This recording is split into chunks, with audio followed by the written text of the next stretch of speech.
Hello students, आज हम भारत की जलवायु के बारे में पढ़ने जा रहे हैं। इसको जानने के लिए हमें दो टर्म्स का जानना ज़रूरी है। पहला है मौसम। मौसम जो है किसी भी स्थान का उस समय की वायुमंडलीय स्थिति को मौसम कहते हैं। और ये जो मौसम है परिवर्तनशील होता है। जैसे आज बारिश हो रही है, कल मान लो धूप निकल गया, तो इसको मौसम कहा जाता है। और दूसरा है जलवायु। जलवायु जो है किसी भी स्थान का लंबे अवधि के औसत मौसम को उस स्थान की जलवायु कहते हैं। जलवायु जो है ये किसी भी स्थान पे लंबे समय तक रहता है और ये परिवर्तनशील नहीं होता है। ठीक है। भारत की जो जलवायु है वो मॉनसून जलवायु है। और ये मॉनसून शब्द जो है अरेबिक शब्द मौसिम से लिया गया है, जिसका मतलब है ऋतु। ठीक है। और जैसा कि हम जानते हैं कि हमारा जो भारत है ये विविधता में एकता का देश है। यहाँ पर सामाजिक, सांस्कृतिक, भूस्वरूप हर चीज़ में विविधता यानी अलग अलग तरह का पाया जाता है। ठीक उसी प्रकार जलवायु में भी विविधता पाई जाती है।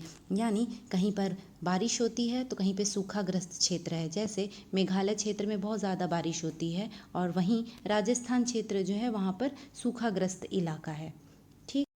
भारत जो है वो उत्तरी गोलार्ध में स्थित है। आपको जैसा कि आपको पता है भूमध्य रेखा के ऊपर वाला हिस्सा उत्तरी गोलार्ध और उसके नीचे वाला हिस्सा को दक्षिणी गोलार्ध कहा जाता है। और भारत जो है हमारा वो उत्तरी गोलार्ध में पाया जाता है।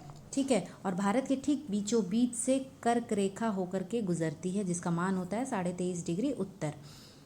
हाँ, और आपको पता है जैसा कि आप जानते हो कि सूर्य जो है उत्तरायण और दक्षिणायन होता है, कर्क रेखा और मकर रेखा के बीच में ही होता है। तो इस उत्तरायण और दक्षिणायन होने की वजह से जो है भारत में ऋतु परिवर्तन भी होता है। ये सब आपने पहले की क्लासेस में पढ़ा है। ठीक है। तो यहाँ पर इतना जान लीजिए कि भारत के बीचों बीच से 23.5 डिग्री उत्तर अक्षांश यानी जो कर्क रेखा है, ट्रॉपिक ऑफ कैंसर जिसको कहते हैं, वो यहाँ से गुजरता है। और भारत जो है वो 3 तरफ जल से घिरा हुआ है, अरब सागर, बंगाल की खाड़ी और नीचे हिंद महासागर। तो ये 3 तरफ घिरा होने की वजह से इसको प्रायद्वीपीय, भारत का जो दक्षिणी हिस्सा है इसको प्रायद्वीपीय हिस्सा भी कहा जाता है या इंडियन पेनिनसुला भी कहते हैं। ठीक है।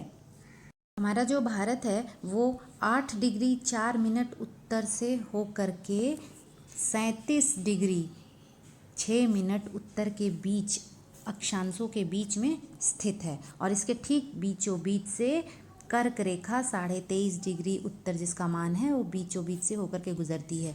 कर्क रेखा का बीच से गुजरने की वजह से यहाँ पर भारत के उत्तर में जो है वो उपोष्ण कटिबंधीय जलवायु बनता है और भारत के दक्षिण हिस्से में उष्ण कटिबंधीय जलवायु बनता है। इसलिए उष्ण कटिबंधीय क्योंकि नीचे वाला हिस्सा जो है वो भूमध्य रेखा के पास है और जो कर्क रेखा के ऊपर वाला हिस्सा है वो भूमध्य रेखा से दूर होने की वजह से वहाँ पर उपोष्ण कटिबंधीय जलवायु बनता है। यानी एक ही भारत में 2 तरह का जलवायु पाया जाता है, उसके दक्षिणी हिस्से में अलग और उसके उत्तर हिस्से में अलग पाया जाता है। हिमालय जो है उत्तरी हिस्से में स्थित है और ये क्या करता है, इसका काम क्या होता है, ये हमारा सुरक्षा कवच के रूप में पूरे भारत को मदद करता है। कैसे करता है, ये क्या करता है, उत्तर से साइबेरिया हिस्से से ठंडी हवाओं को रोकता है ताकि वो भारत में प्रवेश ना कर सके। ये जो हवाएं होती हैं इसको बहुत ठंडा होता है, ये अगर भारत में घुस गया तो पूरे भारत को क्या बना देगा, शीत मरुस्थल, ठंडा कोल्ड एनवायरनमेंट यहाँ का हो जाएगा, ठंडा बना देगा। तो इस हवाओं को ये भारत में प्रवेश नहीं करने देता है। और दूसरी तरफ एक और काम करता है, ये क्या करता है, जो यहाँ से मानसूनी हवाएं, जो समुद्र के ऊपर से मानसूनी हवाएं आती हैं, मानसूनी हवाओं के अंदर नमी होता है और वो आकर के हिमालय से टकराती हैं और टकरा करके भारत में वर्षा लेकर आती हैं। ठीक है। तो ये दोनों तरफ से हमारे लिए क्या, सुरक्षा का कवच का काम करता है। अगला पॉइंट है समुद्र से दूरी। तो समुद्र से दूरी में क्या है, जो स्थान समुद्र से जितना ही दूर है वो स्थान में क्या होगा, अधिक गर्मी और अधिक जाड़ा पड़ेगा। जैसे कि दिल्ली जो है वो यहाँ पर स्थित है, दिल्ली यहाँ पर स्थित है, तो ये जो है समुद्र से दूर होने की वजह से यहाँ पे दिल्ली में ज़्यादा ठंडी भी पड़ती है और ज़्यादा गर्मी भी पड़ती है।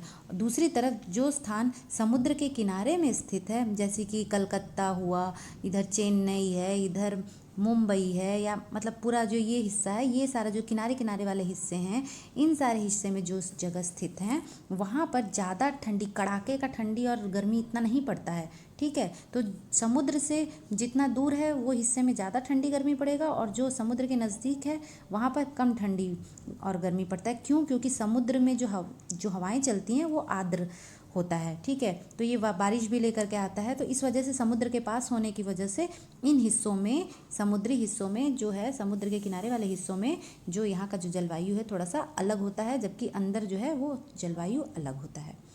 पॉइंट है मानसूनी पवनें। मानसूनी पवनें ये क्या करता है, यहाँ देखिए, भारत का जो धरती वाला हिस्सा होता है, ज़मीन जो होता है वो जल्दी गर्म भी होता है और जल्दी ठंडा भी होता है, जबकि पानी जो है वो लेयर बाय लेयर यानी परत दर परत गर्म होता है, तो उसको गर्म होने में भी ज़्यादा समय लगता है और ठंडा होने में भी ज़्यादा समय लगता है।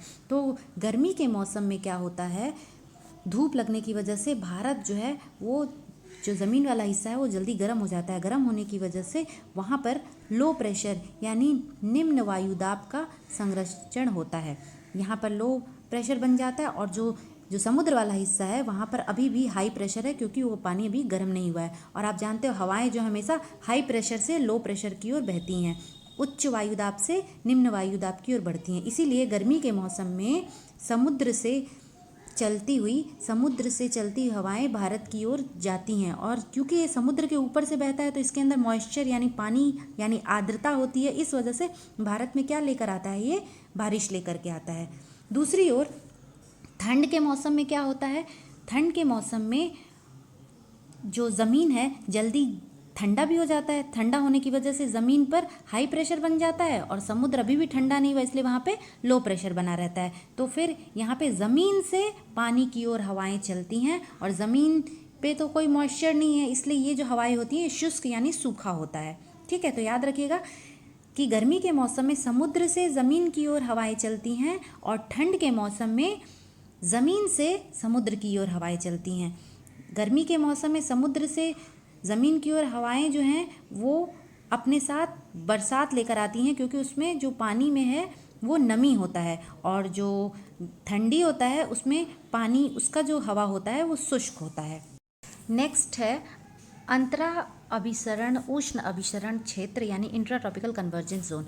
ये जो है भूमध्य रेखा पर पाया जाता है। यहाँ पर क्या होता है, उत्तर पूर्वी व्यापारिक हवाएं और दक्षिण पूर्वी व्यापारिक हवाएं आकर के यहाँ पे मिलती हैं, और यहाँ पे कॉरियोलिस बल के हिसाब से क्या होता है, उत्तर में दाईं ओर और दक्षिण में बाईं ओर मुड़ जाती हैं। तो ये जो भूमध्य रेखा पर ये ITCZ जोन पाया जाता है, ये क्या होता है, कभी कभी गर्मी के मौसम में तापमान बढ़ने की वजह से ये खिसक करके थोड़ा भारत के मैदानी भाग में भी चला आता है, जिसकी वजह से यहाँ पे भारत में वर्षा काल लेकर ये आता है। ठीक है, नेक्स्ट पॉइंट है ऊंचाई। ऊंचाई जो है, ऊंचाई और तापमान का जो रिश्ता है इन्वर्स रिलेशनशिप होता है, यानी उल्टा होता है। यानी अगर ऊंचाई बढ़ती है तो तापमान जो है वो घटेगा, और तापमान अगर घटेगा तो ऊंचाई बढ़ेगा। इसको याद रखिएगा। तो ये जो है इसका एक दर है, भारत मतलब जो आप ज़मीन है, ज़मीन से जितना आप प्रति 165 मीटर की ऊंचाई पर 1 डिग्री तापमान जो है वो कम हो जाता है। इसको नॉर्मल लैप्स रेट कहा जाता है, यानी आप जितना ही ऊपर जाओगे जो तापमान होता है वो उतना ही इस नॉर्मल लैप्स रेट के हिसाब से उतना कम पाया जाता है। हिमालय की ऊंचाई के कारण ही यहाँ पर निम्न ताप पाया जाता है, और गर्मी के मौसम में भी यहाँ ठंडी जलवायु होती है। और जो दक्कन का पठार वाला हिस्सा है, जैसा आप जानते हो मैप में कि दक्कन का पठारी क्षेत्र, वो भी थोड़ा क्या है, ऊंचा होने की वजह से वहाँ भी थोड़ा तापमान जो है वो कम पाया जाता है, जबकि वो उष्णकटिबंधीय क्षेत्र में है, लेकिन फिर भी वो थोड़ा सा ऊंचाई होने की वजह से वहाँ का तापमान कम होता है, क्योंकि ऊंचाई और तापमान का जो रिश्ता होता है, रिलेशन होता है, वो उल्टा होता है। जो ऊंचाई बढ़ने की वजह से तापमान जो है वो घट जाता है। ठीक है, नेक्स्ट है जेट स्ट्रीम।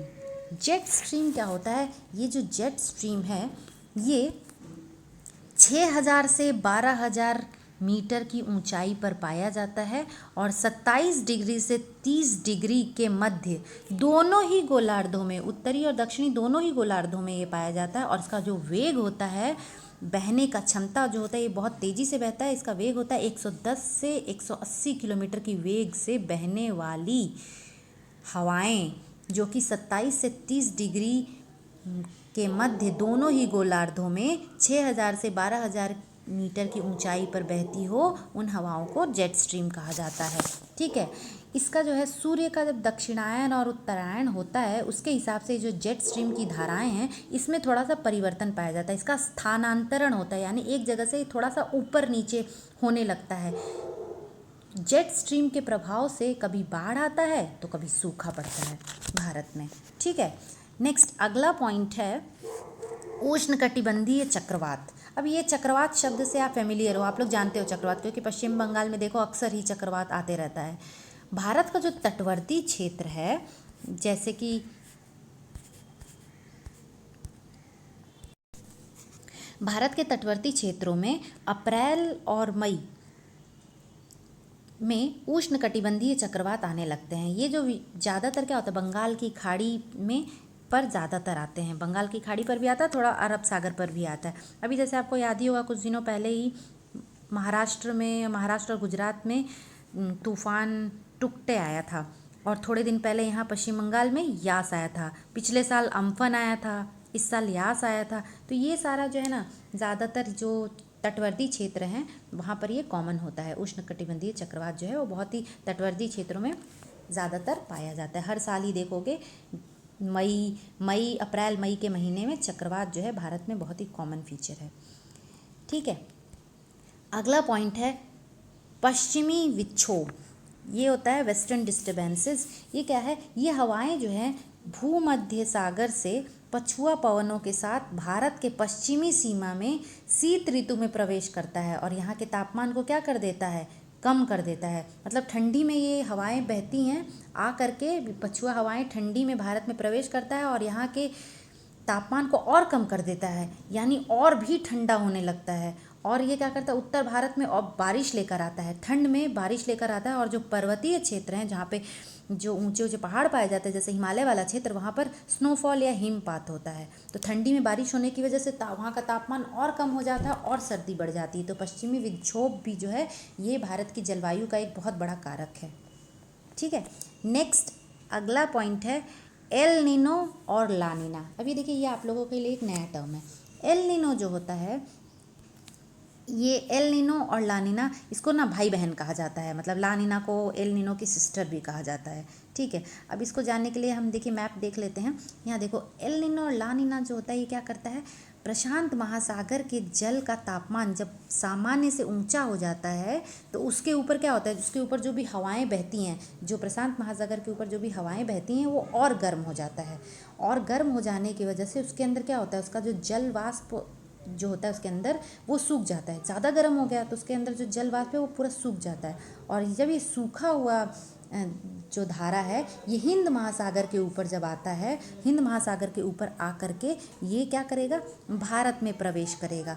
जब ये भारत में प्रवेश करता है तो ये कम मात्रा में जल वाष्प ग्रहण कर पाता है, क्योंकि ऑलरेडी ये ज़्यादा गर्म हो गया। गर्म होने की वजह से इसमें जो भी जल वाष्प था वो पूरा पानी, इसका मॉइस्चर जो है वो नमी जो है वो सूख चुका है। तो जब ये सूखा हुआ हवा मानसून या गर्मी के मौसम में यहाँ भारत में घुसता है तो भारत में सूखे की स्थिति लेकर आता है। बारिश नहीं होती है, बारिश बहुत उस साल कम होता है। तो एल नीनो जो है वो भारत में सूखा लेकर के आता है। और ला नीना जो है ये इसका ठीक विपरीत यानी उल्टा करता है। ये इसको सिस्टर ऑफ एल नीनो कहा जाता है। और ये क्या करता है, ये प्रशांत महासागर का से जो हवाएं आती हैं उसको और आर्द्र बनाता है, उसमें और पानी भरता है। और आर्द्रता होने की वजह से भारत में सामान्य से अधिक वर्षा होता है। तो जो ला नीना होता है वो भारत में बाढ़ लेकर आता है। तो याद रखिएगा, एल नीनो भारत में सूखा लेकर के आता है जिस साल अगर आया, और अगर ला नीना आया तो ये भारत में बाढ़ लेकर के आता है। ठीक है, दोनों ही मतलब कॉमन है, भारत में अक्सर ही ये देखा जाता है, कभी बाढ़ तो कभी सूखा। ये जो होता है बाढ़ और सूखा एल नीनो और ला नीना के हवाओं की बहने की वजह से होता है, जो कि प्रशांत महासागर से होकर के फिर हिंद महासागर पे आकर के फिर भारत में प्रवेश करते हैं। ठीक है, तो इसको ध्यान रखिएगा। हम भारत के मौसम के बारे में आते हैं। भारत में 4 मौसम पाए जाते हैं, शीत ऋतु, ग्रीष्म ऋतु, वर्षा ऋतु, शरद ऋतु। शीत ऋतु में जो होता है उत्तर भारत में बहुत ज़्यादा ठंड पड़ती है और यहाँ का औसत तापमान 15 डिग्री सेल्सियस होता है। और दक्षिण भारत में जो ठंड होता है वो कम होता है और यहाँ का औसत तापमान 25 डिग्री सेल्सियस पाया जाता है। सबसे कम तापमान वाला जो जगह है वो जम्मू कश्मीर में कारगिल के निकट स्थित द्रास नाम का एक जगह है, वहाँ पर पाया जाता है, जिसका तापमान -45 डिग्री सेल्सियस होता है, -45 डिग्री सेल्सियस पाया जाता है। ठीक है। और जो दक्षिण में तमिलनाडु में कोरोमंडल तट पर शीतकाल में भी बारिश होता है, यानी ठंडी के मौसम में भी वहाँ बारिश होती है। तो ये मैप पॉइंटिंग में आता है कि शीतकालीन वर्षा वाला क्षेत्र, तो उसमें कोरोमंडल तट को मार्क करना रहता है। ठीक है। और इसको इस तरह भी बोल सकता है कि वर्ष में 2 बार वर्षा होने वाला क्षेत्र, मतलब गर्मी में भी यहाँ वर्षा होती है और ठंड में भी वर्षा होती है, तो उसमें भी ये कोरोमंडल तट को ही मार्क करना है। इसको मैं आगे मैप पॉइंटिंग में करा दूंगी, अभी बस आप लोग याद कर लो, क्योंकि ये MCQ में भी पूछ सकता है और मैप पॉइंटिंग में भी आ सकता है। ठीक है। नेक्स्ट है ग्रीष्म ऋतु। ग्रीष्म ऋतु जो है गर्मी के मौसम में यहाँ का भारत का औसत तापमान 36 डिग्री सेल्सियस होता है और सबसे गर्म स्थान जो है वो राजस्थान में गंगानगर में पाया जाता है, जिसका तापमान जो है 49 से 50 डिग्री के सेल्सियस के आसपास पहुँच जाता है। पश्चिम बंगाल में गर्मी के मौसम में काल बैसाखी नाम का हवा चलता है, आप लोग जानते ही हो, बैसाख के महीने में बहता है, इसीलिए इसका नाम काल बैसाखी है। और अपने साथ ही क्या लेकर आता है, बहुत बारिश, तूफान, ये सब आता है, इस वजह से इसको काल कहा जाता है, काल बैसाखी। बैसाख के महीने में आने वाला जो काल है, तो इसलिए उसको काल बैसाखी कहा जाता है। और ये अपने साथ तहस नहस कर देता है, जैसे कि ये सब जो तूफान आता है ना, यास आया था इस बार, पिछले साल अम्फन आया था, उसी को कहा जा रहा है। और दक्षिण भारत में आम्रवृष्टि या मैंगो शावर लाता है। गर्मी के मौसम में बारिश होती है वहाँ पे कुछ दक्षिण भारत के हिस्सों में। और उत्तर भारत में गर्मी के मौसम में कुछ जगहों पर, जैसे जो उत्तर प्रदेश और बिहार में जिनका गांव होगा उनको पता होगा कि लू चलता है। लू क्या होता है, ये गर्म हवाएं होती हैं। दोपहर में 11 बजे के बाद से 11 से लेकर के दोपहर के 3 बजे तक खूब गर्म गर्म गर्म हवाएं चलती हैं। तो ये जो होता है बहुत हानिकारक हवाएं होती हैं, ये गर्मी के मौसम में ही बहता है। नेक्स्ट अब हम आते हैं वर्षा ऋतु में। वर्षा ऋतु भारत में दक्षिण पश्चिमी मानसून की वजह से आता है। ये 2 शाखाओं में बटा हुआ है, अरब सागर शाखा और बंगाल की खाड़ी शाखा। ठीक है, इसको एक्सप्लेन कर चुकी हूँ मैं ऑलरेडी। फिर नेक्स्ट है सर्वाधिक वर्षा। यहाँ पे सबसे ज़्यादा बारिश जो है वो मेघालय के चेरापूंजी के पास मौसिन राम में पाया जाता है। और ये भी मैप पॉइंटिंग में पूछता है। और वृष्टि छाया प्रदेश जो है ये पश्चिमी घाट का पूर्वी ढाल को वृष्टि छाया प्रदेश बोला जाता है। वृष्टि छाया यानी पहाड़ के एक तरफ बारिश होती है और मतलब बादल जो है वो आकर के टकराता है, पहाड़ के एक तरफ बारिश होगा और दूसरे तरफ बारिश नहीं होता है, तो उसी को बोलते हैं, जिस तरफ नहीं होता है उसको वृष्टि छाया प्रदेश कहते हैं। ये भारत में पश्चिमी घाट का पूर्वी ढाल को कहा जाता है। ठीक है, तो ये दोनों ही, ये भी मैप पॉइंटिंग में पूछता है, तो इसको हम लोग मैप में देख लेते हैं। जो मेघालय का पठार है, मेघालय का पठार, मेघालय प्लेटो भी बोलते हैं, मेघालय प्लेटो यहाँ पे है, इसमें ही चेरापूंजी का मौसिन राम यहाँ पे पाया जाता है। ठीक है, ये सबसे अधिक वर्षा वाला क्षेत्र है। और जो साल में 2 बार वर्षा वाला क्षेत्र जो है वो ये कोरोमंडल तट को बोला जाता है। तो साल में 2 बार वर्षा वाला क्षेत्र, या इसको बोला जाता है कि ठंड में वर्षा वाला क्षेत्र या शीतकालीन वर्षा वाला क्षेत्र, तो भी इस कोरोमंडल क्षेत्र को ही मार्क करना है। ठीक है, और एक और बताया मैंने कि वृष्टि छाया प्रदेश क्या है। वृष्टि छाया प्रदेश का एक एग्जाम्पल, वो उससे आपको मार्क करना है पश्चिमी घाट का पूर्वी तट। तो ये पूरा जो है, ये पूरा हिस्सा पश्चिमी घाट कहलाता है। तो इस पश्चिमी घाट का पूर्वी तट यानी ये वाला जो हिस्सा है इसको कहा जाएगा वृष्टि छाया प्रदेश। ठीक है, ये मैप पॉइंटिंग में मैं बाद में करा दूंगी। ठीक है, नेक्स्ट अगला है, देखिए ये जो वर्षा ऋतु है यहाँ पे सबसे लंबा इसका समय चलता है, जून से सितंबर तक। नेक्स्ट है शरद ऋतु या मॉनसून का प्रत्यावर्तन या रिट्रीटिंग मॉनसून कहते हैं। ये यानी जो दक्षिण पश्चिम मॉनसून भारत में घुसता है ये वापस जाता है। ठीक है, और वापस जाते टाइम ये अक्टूबर से नवंबर, इसको 2 महीना वापस जाने में लगता है। और वापस जाते समय भी ये थोड़ा बहुत कुछ कुछ जगहों पर बारिश करके जाता है। जैसे कि आप पश्चिम बंगाल में देखे होंगे, दुर्गा पूजा ज़्यादातर क्या अक्टूबर में पड़ता है। दुर्गा पूजा के समय में कभी कभार बारिश होता है। तो ये बारिश वाला मौसम वाला बारिश नहीं होता है। ये जब बारिश का जो हवाएं हैं दक्षिण पश्चिमी मानसून, ये जब वापस जाते हैं तो थोड़ा बहुत बारिश करते हुए ये लौटते हैं। तो उसकी वजह से ही दुर्गा पूजा के समय में कभी कभी बारिश देखने को मिलता है। ठीक है। अब हम आते हैं मानसून वर्षा का प्रभाव। इसमें सबसे पहला प्रभाव मिट्टी पर हम देख लेते हैं।